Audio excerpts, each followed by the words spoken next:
जैसे कोयली के किलकारी।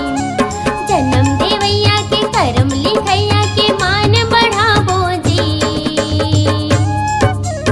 अपन मायारो छत्तीसगढ़ के गुण लगाबो जी। हमर मायारो माटी के हम नाम जगाबो जी।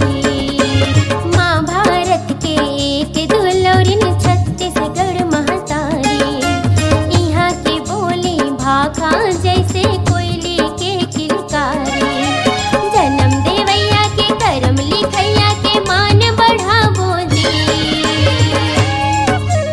अपन मायारो छत्तीसगढ़ के गुण लगाबो जी। हमर मायारो माटी के हम नाम जगाबो जी।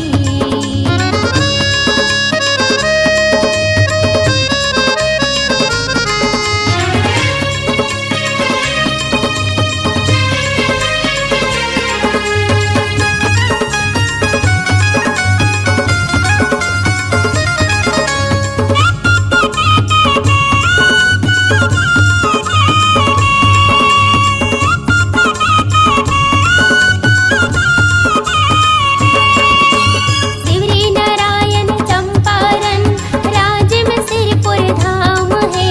गिरौदपुरी दामा खेड़ा कबीर धाम के मान है।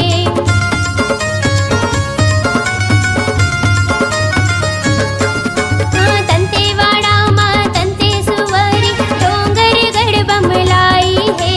चंद्रपुर माँ चंद्रहासिनी रतनपुर महामाई है। सीता बेंगरा जोगी मारा कुटुंब सर खल्लारी है। रायपुर के दूधाधारी महामाया जाबो जी। शादाने दरबार यौ पंजारी जाबो जी।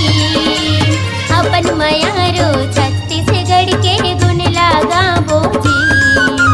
हमर मायारो माटी के हम नाम जगाबो जी। माँ भारत के एक दुलौरिन छत्तीसगढ़ महतारी। यहाँ की बोली भाखा जैसे कोयली के किलकारी।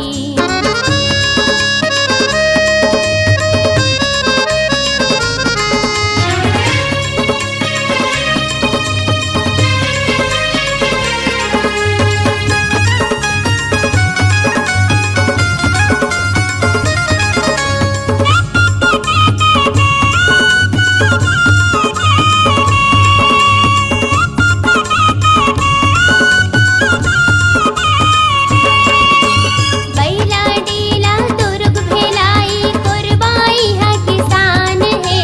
खून पसीना एक करैया धरती पूत किसान है।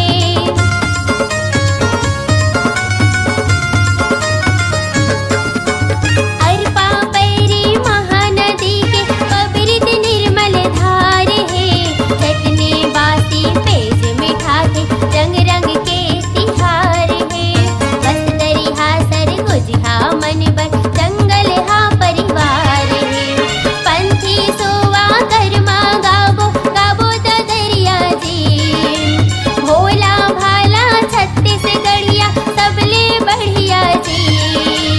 अपन मायारो छत्तीसगढ़ के गुण लगाबो जी। हमर मायारो माटी के हम नाम बढ़ाबो जी।